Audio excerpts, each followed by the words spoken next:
Hey YouTube, I hope everybody's doing well today. Happy 2024 to you guys. And in today's video, we're going to be talking about how you know when it's time for your home to receive a spiritual cleanse. All right. Our homes are extremely powerful.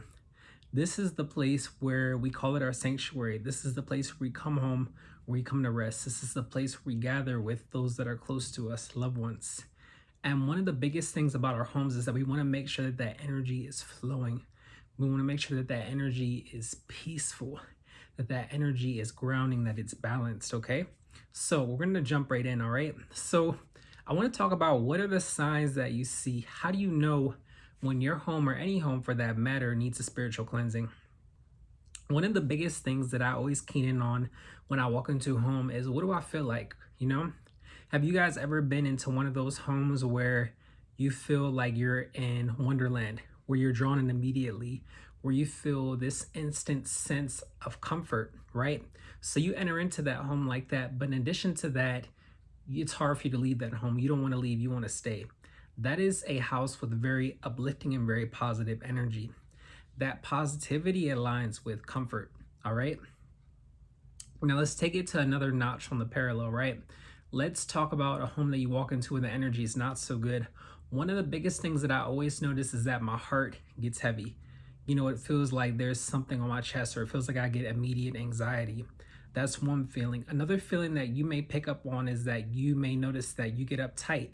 You may see some people cross their arms and nothing happened, because when humans, when we cross our arms, it's like we're going into defense. If you tense up or if you feel uptightness, you have to ask yourself, what are the energies that are causing that? Another thing is you may get a headache. I'm not sure if I already said this, but your head may start hurting. You may get pressure. And then another thing is that you may actually receive, some people have this spiritual sense where they can pick up on smells. You may smell something rotting. Now, mind you, there's nothing stinky. There is nothing laying out. There's nothing that is an identifiable source of a bad smell, right? But this is more spiritual. And what you're smelling when you smell that stinky smell is not only stagnant energy that's blocked, but you're also picking up on evil energy as well, because anything that's really evil has a sulfuric smell to it, right? That's a smell that's being picked up because it's not of this world, it's not of this dimension. That's a whole other topic right there. But you want to pick up on the signs of how you feel. So just to put it into a straightforward sense, when you're somewhere where it's a very clean house, clean in a spiritual sense, where it's very sacred in the way that the energy is right, you're going to feel very amazing. When the energy is not so good, you're going to feel very tense. You may feel headachy. You may feel sleepy. Sleepiness is another big one. So those are some signs. And if you guys have any other things that you've experienced, please drop them in the comments. I'll be very curious to know, right? So now we're going to jump right into how to cleanse your home of this energy. One of the biggest things that I always look at is feng shui.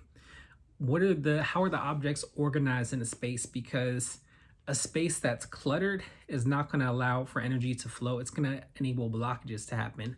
When blockages happen, you're going to be more frustrated in your inner sense and how you operate on a daily basis. So we always want to make sure that our home is organized, that it's clean.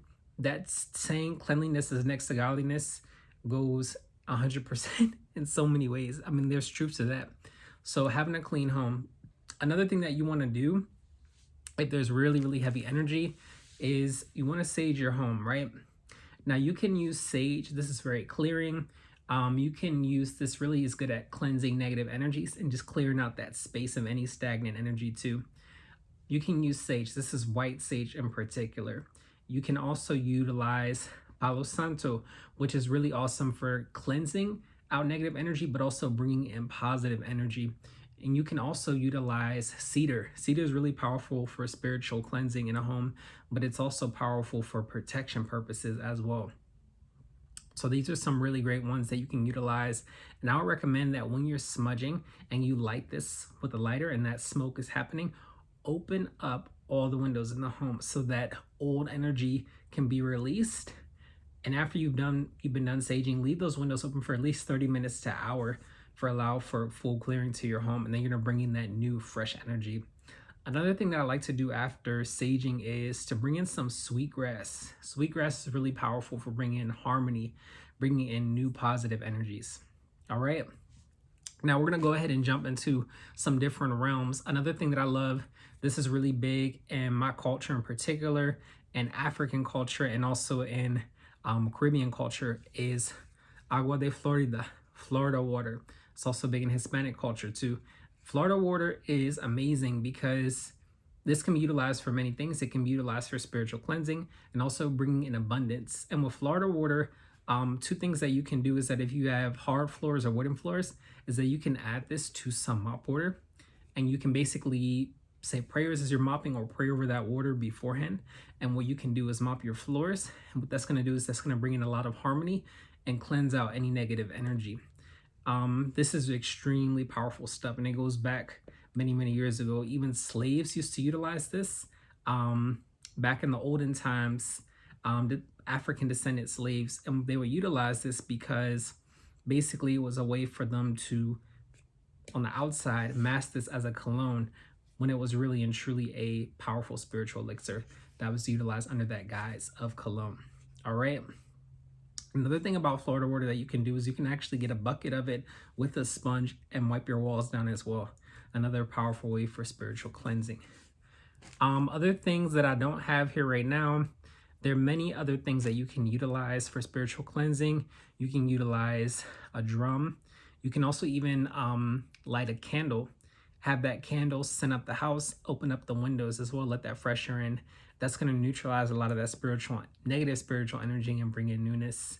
I do want to talk about different things that you can do to maintain that energy.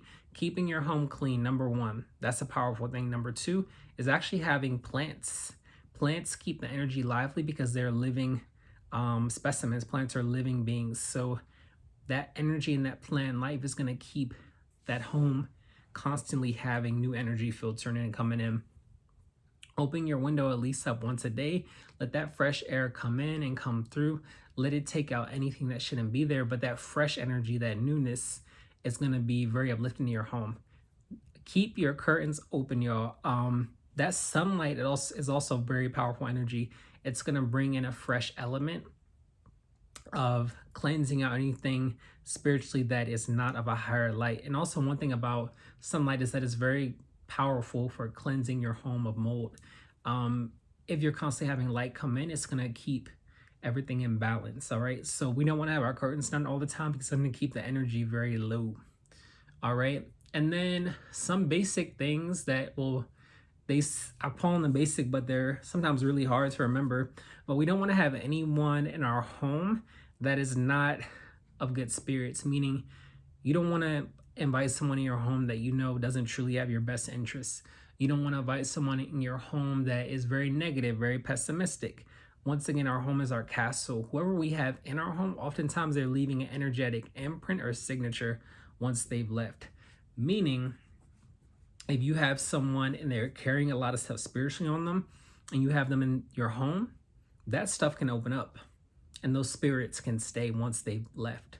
So oftentimes I say, like, once you've had company over, sometimes it's powerful, just to go around, do some cleansing with some sage, some Palo Santo, something quick, open up those windows, because you just never know what anyone is carrying. Once again, you want to be very selective about who you allow to come into your home. This is really important. Your home is your sanctuary. You can't just be having anyone come up in there. And last but not least, I want to say, you guys, your home, once again, is your sanctuary. It's a beautiful place. Cherish it, take care of it, and keep the energy flowing. Please like, comment, and subscribe. Peace.